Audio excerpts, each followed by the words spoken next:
ভোজ্য তেলের দাম আরও বাড়াতে চায় কোম্পানি। জানাবো সম্মেলনের দাওয়াতপত্রের নাম নেই, কি করবেন ফজলুর রহমান। আজ যারা বিপ্লব করতে চান তাদের শক্তিশালী হতে হবে, বলছেন ফখরুল। নরসিংদীতে গৃহবধূকে গুলি করে হত্যা। এবং সর্বশেষ জানাবো চট্টগ্রামে জামাত নেতা শাহজাহান, জামাত ইসলামী সরকারি দল হবে, বিএনপিকে বিরোধী দলে যেতে হবে। শুনছিলেন সংবাদ শিরোনাম, এবারে বিস্তারিত। ভোজ্য তেলের দাম আরও বাড়াতে চায় কোম্পানি। আবারও সয়াবিন ও পাম তেলের দাম বাড়াতে চায় বাজারজাতকারী প্রতিষ্ঠানগুলো। আন্তর্জাতিক বাজারে দাম বৃদ্ধির কারণ দেখিয়ে এসব ভোজ্য তেলের দাম বৃদ্ধির প্রস্তাব করা হয়েছে। দেশের ভোজ্য তেল পরিশোধন ও বিপণনকারীদের সংগঠন Bangladesh vegetable oil refiners and Vanaspati manufacturers association এ দফায় সয়াবিন ও পাম অয়েলের দাম লিটারে 10 টাকা বাড়ানোর প্রস্তাব দিয়েছে বলে জানা গেছে। Bangladesh vegetable oil refiners and Vanaspati manufacturers association জানিয়েছে, আন্তর্জাতিক বাজারে প্রতি টন সয়াবিন তেলের দাম বেড়ে $1,200 ছুঁয়েছে। সাম্প্রতিক সময়ে সয়াবিন ও পাম তেলের দাম 18 থেকে 20% পর্যন্ত বেড়েছে, তাই তারা দাম সমন্বয়ের প্রস্তাব দিয়েছে। তবে বাণিজ্য মন্ত্রণালয় বলছে, কোম্পানিগুলো তেলের দাম বাড়ানোয় যে প্রস্তাব দিয়েছে সেটা অনেক বেশি। প্রতি লিটারে 10 টাকা বাড়ানোয় আন্তর্জাতিক বাজারের সঙ্গে সঙ্গতিপূর্ণ নয়। ব্যবসায়ীদের এই প্রস্তাব পর্যালোচনা করা হচ্ছে। Bangladesh trade and tariff commission সাধারণত এ ধরনের পর্যালোচনাগুলো করে থাকে। পর্যালোচনা শেষে ব্যবসায়ীদের নিয়ে বৈঠক করে সিদ্ধান্ত নেওয়া হয় বাণিজ্য মন্ত্রণালয়। বাণিজ্য মন্ত্রণালয়ের সচিব মাহবুবুর রহমান বলেন, ব্যবসায়ীরা দাম বাড়ানোয় যে প্রস্তাব দিয়েছে সেই আন্তর্জাতিক বাজারের তুলনায় অনেক বেশি। এটা আমরা পর্যালোচনা করছি, তারপর তাদের সঙ্গে সভা করে সিদ্ধান্ত নেওয়া হবে। সম্মেলনের দাওয়াতপত্রের নাম নেই, কি করবেন ফজলুর রহমান। দীর্ঘ 9 বছর পর শনিবার কিশোরগঞ্জ জেলা বিএনপির ত্রিবার্ষিক সম্মেলন অনুষ্ঠিত হতে যাচ্ছে। এদিন বেলা 11টায় জেলা শহরের পুরাতন স্টেডিয়ামে সম্মেলনের উদ্বোধন করবেন বিএনপির মহাসচিব মির্জা ফখরুল ইসলাম আলমগীর। ত্রিবার্ষিক সম্মেলন 9 বছর পর হচ্ছে। সম্মেলন ঘিরে নেতাকর্মীদের মধ্যে উৎসাহ উদ্দীপনা বিরাজ করছে। এই সম্মেলনে অতিথি করা হয়নি কিশোরগঞ্জের আলোচিত নেতা বীর মুক্তিযোদ্ধা অ্যাডভোকেট মোহাম্মদ ফজলুর রহমানকে। সম্মেলনের ব্যানার ও দাওয়াতপত্রে তার নাম নেই। জুলাই গণঅভ্যুত্থান নিয়ে বিভ্রান্তিকর বক্তব্যের অভিযোগে তার দলীয় প্রাথমিক সদস্য পদ সহ সব পর্যায়ের পদ 3 মাসের জন্য স্থগিত করা হয়। এর আগে তিনি বিএনপি চেয়ারপারসনের উপদেষ্টা পদে ছিলেন। কিশোরগঞ্জ জেলার সভাপতির দায়িত্ব পালন করেছেন। সম্প্রতি সামাজিক যোগাযোগ মাধ্যম ফেসবুকে দেওয়া এক বক্তব্যে তিনি বলেছেন, বিএনপি নেতাকর্মীদের অনুরোধ করব, আমার স্থগিত আদেশ উঠিয়ে নিন। সামনে কিশোরগঞ্জ জেলা সম্মেলন, আমি দীর্ঘ 8 বছর ধরে সম্মেলনে করেছি। তিনি বলেন, আমাকে বলে আমি বাতিল হয়ে গেছি, কিশোরগঞ্জ সম্মেলনে যেতে পারবো না। কে সহ্য করতে পারে এগুলো? আমি তো মানুষ, এ দলের জন্য কি না করেছি। জেল খেটেছি, নির্বাসনে রয়েছি, দেশনেত্রী খালেদা জিয়ার নামে 300 বক্তব্য দিয়েছি, যেতেই বিশ্ব রেকর্ড। তিনি বলেন, আমার নেত্রী এখন সুস্থ, উনি জানেন না এটা। তারেক রহমান সাহেবের নামে আমি যে বক্তৃতা করি, বিএনপি নেতাদের চাঁদাবাজি ধান্দাবাজির বিরুদ্ধে আমি যে বক্তৃতা করি, এই বক্তৃতা কেউ করে না। একটা কথার জন্য আমাকে 3 মাসের জন্য দলের সব প্রকার কর্মকাণ্ড থেকে স্থগিত করা হয়েছে। আদেশ দিয়েছেন, আমি খুশি হয়েছি। এখন আপনাদের অনুরোধ করি, সম্মেলনে আগে এটি তুলে দেন। তিনি বলেন, আমি তো বিএনপি করি, সামনে আমার সম্মেলন 20 সেপ্টেম্বর। 2008 সালে শেখ হাসিনা ক্ষমতায় আসার পর খালেদা জিয়া আমাকে বিএনপির আহ্বায়ক করে কিশোরগঞ্জের দল গঠন করে। আমি আহ্বায়ক ও কিশোরগঞ্জের সভাপতি ছিলাম। আমি হামলার শিকার হয়ে হাসপাতালে ভর্তি ছিলাম।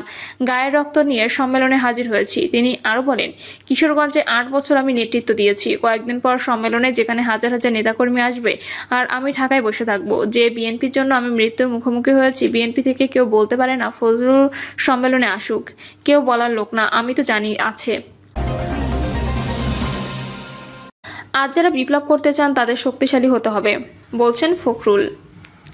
আজ যারা বিপ্লব করতে চান, সমাজ বদলাতে চান, যারা সাধারণ মানুষের অবস্থার পরিবর্তন করতে চান, তাদেরকে অবশ্যই সাংগঠনিকভাবে শক্তিশালী হতে হবে, এমনটা বলছেন বিএনপি মহাসচিব মির্জা ফখরুল ইসলাম আলমগীর। বিএনপি মহাসচিব বলেন, আলোচনা সভায় একটা কথা এখানে খুব জোরে সোরে এসেছে, তা হলো সংগঠন। আমার মনে হয় ব্যক্তিগত ধারণা থেকে বিপ্লব তখনই সফল হয় যখন সংগঠন থাকে। আজকে যে একটা হতাশা এসেছে, এই হতাশার মূল কারণটা হচ্ছে সংগঠনের অভাব।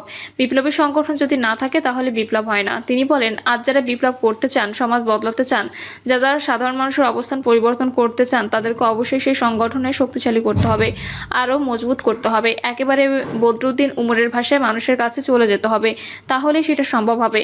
মির্জা ফখরুল বলেন, কমরেড বদরুদ্দিন উমরের সঙ্গে আমার খুব বেশি মেলামেশা করার সুযোগ হয়নি। উপদেষ্টা আবরার সাহেবের বাসায় গিয়েছি, সেখানে তার সঙ্গে দীর্ঘদিন কথা বলেছি। বদরুদ্দিন উমর জীবনের শেষ দিন পর্যন্ত তার আদর্শ সংগ্রামের সঙ্গে কখনো কম্প্রোমাইজ করেননি। আমরা আজকে রাজনীতি যারা করছি আমরা অত্যন্ত শ্রদ্ধাবোধ করি, কারণ তিনি কখনো কম্প্রোমাইজ করেননি। আর যারা নতুন প্রজন্মের তারা উমর সাহেবের কাছ থেকে কতটুকু নিতে পেরেছেন সেটা আমার ঠিক জানা নেই। নরসিংদীতে গৃহবধূকে গুলি করে হত্যা।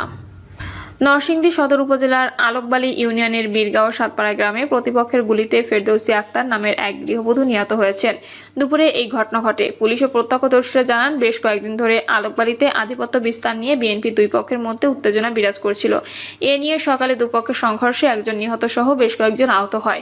এ ঘটনার জেরে শুক্রবার দুপুরে এক পক্ষের লোকজন এলোপাথারি গুলি ছুড়ে নিজেদের অবস্থান জানান দেয়। এতে ফেরদৌসী গুলিবিদ্ধ হয়ে ঘটনাস্থলে মারা যান। পরে এলাকাবাসীর প্রতিরোধে পিছু হটে অস্ত্রধারীরা। অতিরিক্ত পুলিশ সুপার সুজন চন্দ্র সরকার গণমাধ্যমকে বলেন, ঘটনার বিস্তারিত জানতে চান কাজ করছেন পুলিশ। বর্তমানে পরিস্থিতি স্বাভাবিক থাকলেও ঘটনাস্থলে পুলিশ মোতায়েন রয়েছে। এর আগে দুপক্ষের সংঘর্ষে ইদন মিয়া নামে এক বৃদ্ধ নিহত হন। এ সময় আহত হন আরও 5 জন। চট্টগ্রামের জামায়াত নেতা শাহজাহান, জামায়াত ইসলামী সরকারি দল হবে, বিএনপিকে বিরোধী দলে যেতে হবে। বাংলাদেশ জামায়াত ইসলামী চট্টগ্রাম অঞ্চলের পরিচালক মোহাম্মদ শাহজাহান বলেছেন, ঢাকা বিশ্ববিদ্যালয় অন্তর থেকে তরুণ ছাত্র সমাজ বার্তা দিয়েছে, বাংলাদেশ ফ্যাসিবাদের যুগ থেকে গণতন্ত্রের যুগে পদার্পণ করেছে। এই ধারাবাহিকতায় আগামী জাতীয় নির্বাচনে জামায়াত ইসলামী সরকার গঠনের মতো আসনে বিজয়ী হবে। জামায়াত ইসলামী সরকারি দল হবে, বিএনপিকে বিরোধী দলে যেতে হবে। আন্দরকিল্লা শাহী জামে মসজিদ প্রাঙ্গণে অনুষ্ঠিত সমাবেশে নগর জামায়াতের ভারপ্রাপ্ত আমির মোহাম্মদ নজরুল ইসলামের সভাপতিত্বে প্রধান অতিথি ছিলেন জামায়াতের কেন্দ্রীয় সহকারী সেক্রেটারি জেনারেল রফিকুল ইসলাম খান। রফিকুল ইসলাম খান বলেন, প্রধান উপদেষ্টা অধ্যাপক মোহাম্মদ ইউনূস জনগণের কাছে অঙ্গীকার করেছিলেন, সংবিধানের মৌলিক সংস্কার করবেন, গণহত্যার বিচার করবেন, বিদেশে পাচার হওয়া টাকা ফেরত আনবেন, রাজনৈতিক লেভেল প্লেইং ফিল্ড করবেন এবং পৃথিবীর সেরা নির্বাচন আয়োজন করবেন। কিন্তু আমরা লক্ষ্য করছি, একটি মহলের চাপে অথবা ষড়যন্ত্রের মাধ্যমে দেশের মানুষ যাতে ভোটাধিকার প্রয়োগ করতে না পারে সেদিকে নিয়ে যাওয়া হচ্ছে। আওয়ামী লীগ, বিএনপি ও জাতীয় পার্টিকে ইঙ্গিত করে রফিকুল ইসলাম খান বলেন, স্বাধীনতার পর 3টি দল দেশে শাসন করেছে। একটি ফ্যাসিবাদী দল, আরেক দল অতিরিক্ত দালালি করার কারণে নিজেরাই বিলুপ্ত হয়ে গেছে, আরেকটি দল আমাদেরকে বাংলাদেশের দুর্নীতিকে 5 বার বিশ্ব চ্যাম্পিয়ন করেছে। 5ই আগস্টের পর থেকে চাঁদাবাজি, বালু খাওয়া, পাথর খাওয়া শেষ করেছে। এবার বাংলাদেশের মানচিত্র খাওয়া ষড়যন্ত্রে নিয়োজিত হয়েছে। প্রধান উপদেষ্টার আশপাশে ষড়যন্ত্রকারী রয়েছে। উল্লেখ করে কেন্দ্রীয় এই নেতা বলেন, অনেকেই বলেন অধ্যাপক মোহাম্মদ ইউনূস সাহেব একটি রাজনৈতিক দলের পকেটে ঢুকে গেছেন। আমরা বিশ্বাস করতে চাই না, তবে আমরা বিশ্বাস করি তার আশপাশের লোকজন ষড়যন্ত্রে লিপ্ত হয়েছে।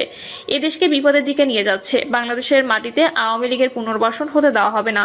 সভাপতির বক্তব্যে নগরের ভারপ্রাপ্ত আমির মোহাম্মদ নজরুল ইসলাম বলেন, দেশে অসংখ্য দৃষ্টান্ত রয়েছে যখন প্রফেশনাল অর্ডার নিয়ে সরকারের বিভিন্ন সিদ্ধান্তকে আইনগত ভিত্তি দেওয়া হয়েছে। তাহলে জুলাই সনদকে কেন আইনি ভিত্তি দেওয়া হচ্ছে না, এটি প্রশ্ন। অতি দ্রুত প্রফেশনাল অর্ডার দিয়ে জুলাই আন্দোলনকে আইনগত ভিত্তি দিতে হবে। প্রিয় দর্শক, এই ছিল এখনকার সর্বশেষ সংবাদ। আপডেট সব সংবাদ পেতে চ্যানেলটি সাবস্ক্রাইব করে বেল আইকনটি ক্লিক করে রাখুন।